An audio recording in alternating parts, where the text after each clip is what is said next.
खरं म्हणजे नीट परीक्षा पेपर लीक होणं ही दुर्दैवी घटना आहे. हे विद्यार्थ्यांच्या भवितव्याशी निगडीत ही घटना आहे आणि लाखो विद्यार्थ्यांचं भविष्य नीट परीक्षेशी जोडलेलं आहे. आणि त्यामुळे साहजिक आहे की विद्यार्थ्यांचा आंदोलन, त्यांचा आक्रोश, त्यांची संवेदना आणि हे जे झालेलं प्रकरण आहे ते दुर्दैवी आहे. पण त्याहीपेक्षा दुर्दैवी काय आहे तर आता जे होतं आहे, जे राजकारण, ते नीट परीक्षा पेपर लीक झालेल्या दुर्दैवी घटनेपेक्षा मोठा दुर्दैवी प्रकार आहे. आणि यामध्ये विद्यार्थ्यांच्या खरं म्हणजे विद्यार्थी आपल्या देशाचं भवितव्य आहे आणि त्यांच्या या आंदोलनावर प्रत्येकजण आपली राजकीय पोळी भाजण्याचा प्रयत्न त्या ठिकाणी करताना दिसतोय. खरं म्हणजे काल राहुल गांधी, विरोधी पक्षनेते, हे विद्यार्थ्यांचं आंदोलन जंतर मंतरला आहे. मग जंतर मंतरला न जाता प्रधानमंत्री निवासस्थान यांच्या ठिकाणी जाऊन आंदोलन करतात. हे तर फार बेजबाबदारपणाचं लक्षण आहे. कारण प्रधानमंत्री आवास हा अतिशय हाय सिक्युरिटी झोन आहे आणि आपल्याला माहीत आहे की यापूर्वी आपल्या देशाने 2 प्रधानमंत्री गमावलेले आहेत. आणि माझ्या माहितीनुसार 1984ला स्वर्गीय इंदिरा गांधी प्रधानमंत्री होत्या, त्यावेळेस त्यांची हत्या झाली आणि त्यानंतर हा SPG कायदा केला आणि त्यामुळे प्रधानमंत्री निवासस्थान हे किती सेन्सिटिव्ह आहे. त्यामुळे त्यांनी खऱ्या अर्थाने अतिशय सिरियस सिक्युरिटी ब्रीच केलेला आहे विरोधी पक्षनेते राहुल गांधी यांनी.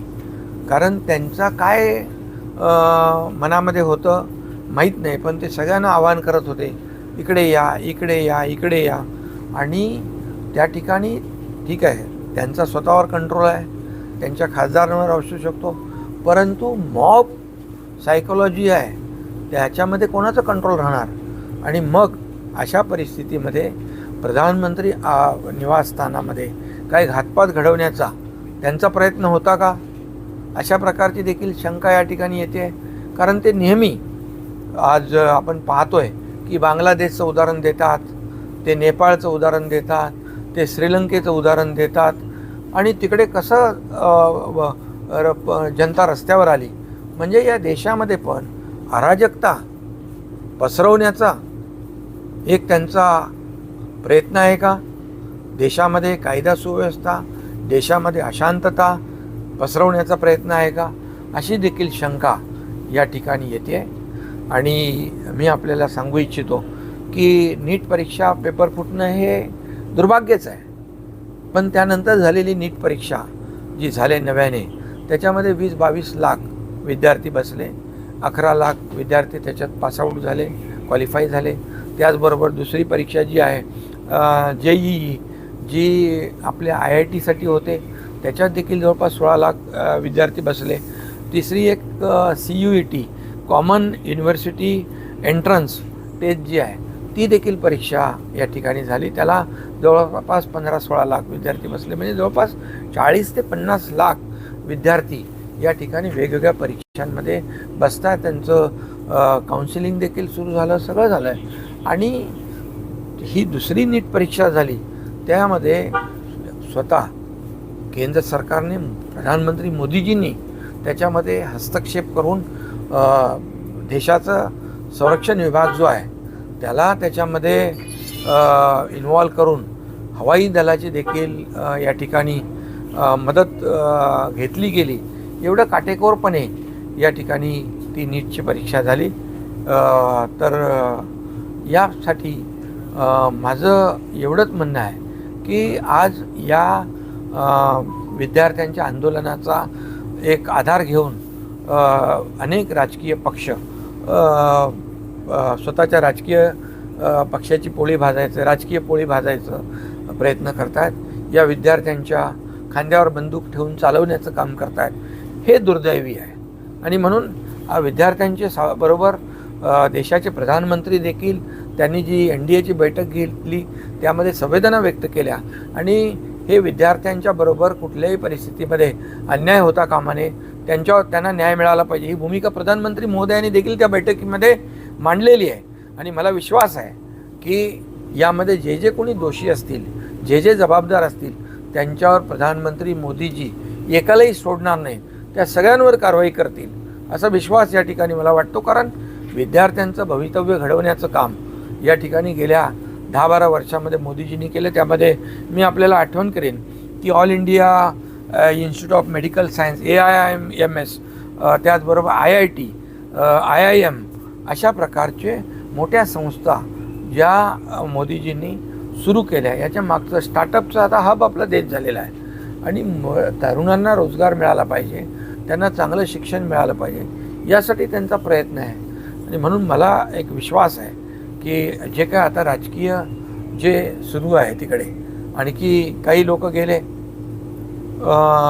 त्या व्यासपीठावर आणि त्यांनी तर म्हणजे नीट परीक्षा राहिली बाजूला, विद्यार्थ्यांचं आंदोलन राहिलं बाजूला. ते तर म्हणाले आता आग लागलेली आहे, आता आग विझू देऊ नका. आणि 2029च्या निवडणुका, सरकार बदलण्याची भाषा, सरकार पलटवण्याची भाषा त्या ठिकाणी करू लागले. मला वाटतं हे सगळ्यात जास्ती दुर्दैवी आहे. ज्यांना अनेक पक्षांची, मी सगळ्यांची नावं घेत नाही, परंतु ज्यांना ज्यांना त्या राज्यातून लोकांनी नाकारलं आहे, लोकांनी ठोकरलं आहे, असे लोक या CJPच्या आंदोलनाचा आधार घेऊन आपला राजकीय फायदा कसा होईल, आपलं अस्तित्व कसं टिकेल यासाठी धडपड करताना दिसत आहेत. हा एक केविलवाना प्रयत्न आहे. आणि म्हणून याचा जे आंदोलनकर्ते विद्यार्थी आहेत त्यांच्याबरोबर त्यांच्या संवेदना ज्या आहेत त्यांच्याबरोबर आमच्या देखील संवेदना आहेत.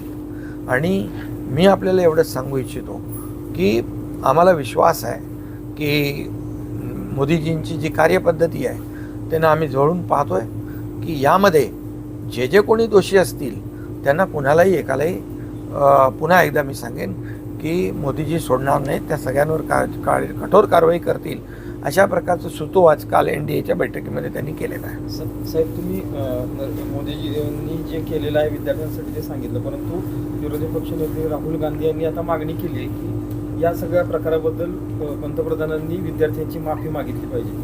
नाही, हे तर राहुल गांधी यांनी विरोधी पक्षनेते एवढे जबाबदार पदावर असताना कालचं जे आंदोलन, धरणं आंदोलन अतिशय बेजबाबदार पद्धतीचं आहे. ज्या ठिकाणी तुम्ही आंदोलन करू शकत नाही त्या ठिकाणी तुम्ही विरोधी पक्ष म्हणून तिकडे जाता आणि लोकांना आवाहन करता इकडे या म्हणून. म्हणजे काय तुम्हाला करायचं होतं? प्रधानमंत्री प्रधानमंत्री निवासस्थानामध्ये काय घातपात करायचा होता काय तुमच्या मनामध्ये होतं? या देशामध्ये अराजकता पसरवायची आहे का तुम्हाला? पण जे देश बांगलादेशचं नाव ते घेतात, ते नेपाळचं नाव घेतात, ते श्रीलंकेचं नाव घेतात, त्यांची परिस्थिती वेगळी आहे. आज आपल्या देशाला, भारत देशाला आणि या तरुणाईला या पुढे शिक्षणामध्ये, रोजगारामध्ये, विविध क्षेत्रामध्ये त्यांना संधी मिळाली पाहिजे याचा प्रयत्न मोदीजी करतायत. आणि म्हणून आपला देश पुढे चाललो आहे आणि म्हणून देश आर्थिक महासत्तेकडे चालला आहे. परंतु आपल्याच लोकांकडून आपल्याच देशाची बदनामी करून विदेशामध्ये हे सगळे चित्र जात आहेत. मग आपल्याच देशाची बदनामी करून आपल्या देशाला प्रगतीपासून रोखण्याचा, देशात अराजकता पसरवण्याचा, देशात दंगली घडवण्याचा प्रयत्न या अशा लोकांकडून होण्याचा जो काही धोका आहे हा ओळखला पाहिजे. आणि माझं विद्यार्थी मित्रांना देखील आव्हान आहे की आपण चर्चेतून, संवादातून अनेक प्रश्न सुटू शकतात. आणि त्यामुळे आता आपण ओळखलं पाहिजे की या तुमच्या आंदोलनाचा फायदा जे काही राजकीय पक्ष घेऊ इच्छित आहेत त्यापासून आपण सावध राहिलं पाहिजे. आपलं आंदोलन जे आहे योग्य मुद्द्यावरच गेलं पाहिजे आणि म्हणून चर्चेतून हे प्रश्न सुटू शकतात. आपल्या आंदोलनाचा आधार घेऊन, आपल्या आंदोलनाचा फायदा घेऊन इतर लोकांना संधी मिळता कामा नये याची देखील काळजी घेतली पाहिजे. केंद्रीय मंत्र्यांचा राजीनामा म्हणजे शिक्षण मंत्र्यांचा राजीनामाबाबत पण वारंवार या आंदोलनामध्ये बोललं जाते याविषयी. नाही, या बाबतीमध्ये मी मगाशी सांगितलं की कालच्या बैठकीमध्ये NDAच्या देशाचे प्रधानमंत्री नरेंद्र मोदीजी यांनी यामध्ये गांभीर्याने ही बाब घेतलेली आहे आणि मला वाटतं की ते या विद्यार्थ्यांवर अन्याय होणार नाही. योग्य वेळी योग्य निर्णय ते नक्की घेतील. उद्धव ठाकरेंनी दिल्लीमध्ये जाऊन विद्यार्थ्यांना त्या आंदोलनाला पाठिंबा दिलाय. त्यांनी सरकारवर टीका देखील केली. त्यांना दुसरं काय येतं? अरे मुख्यमंत्री असताना 2दा मंत्रालयात जाणारे मुख्यमंत्री आता दिल्लीला जाऊन चांगली गोष्ट आहे, पाठिंबा दिलाच पाहिजे. परंतु तुम्ही तिथे जाऊन प्रोवोक करताय, लोकांना विद्यार्थ्यांना भडकवताय, त्यांची माती भडकवण्याचं काम करताय. तुम्हाला तर जनतेने नाकारलं आहे, पण तिथं जाऊन सांगताय आपल्याला नीट परीक्षेचं नाही, आपल्याला फक्त राजीनामा नाही, आपल्याला सरकारच बदलून टाकायचं आहे, सरकारच उलथवून टाकायचं आहे. 2029ची तयारी तिथली त्या व्यासपीठावर जाऊन ते सुतोवाच करतात. यापेक्षा दुर्भाग्य दुसरं काय असू शकतं? साहेब, पण आंदोलनाला जवळजवळ 25 दिवस झाले. 25 दिवसामध्ये खरं तर त्यांच्याशी संवाद होऊ शकलेला नाही आहे विद्यार्थ्यांशी. खरं तर तो संवाद झाला असता तर हे आंदोलन एवढ्या पुढेपर्यंत गेलं नसतं. यामध्ये आपण पाहिलं की जितेंद्र सिंग मंत्री हे स्वतः तिकडे गेले. त्याचबरोबर आपल्या CJPचे 2 शिष्टमंडळातले विद्यार्थी नड्डाजींशी चर्चा केली. त्याचबरोबर जितेंद्र सिंग यांनी सांगितलं देखील की संपूर्ण नीटबद्दल तुम्हाला सभागृहात चर्चा पाहिजे, त्या सगळ्या घटनांबद्दल सभागृहामध्ये चर्चा पाहिजे. ती सरकार चर्चा करायला तयार आहे, परंतु विरोधी पक्षाला सभागृहात चर्चा करायची नाही आहे. त्यांना फक्त याचा राजकीय फायदा उठवायचा आहे आणि देशामध्ये अशांतता आणि अराजकता पसरवण्यासाठी प्रयत्न करायचे आहेत.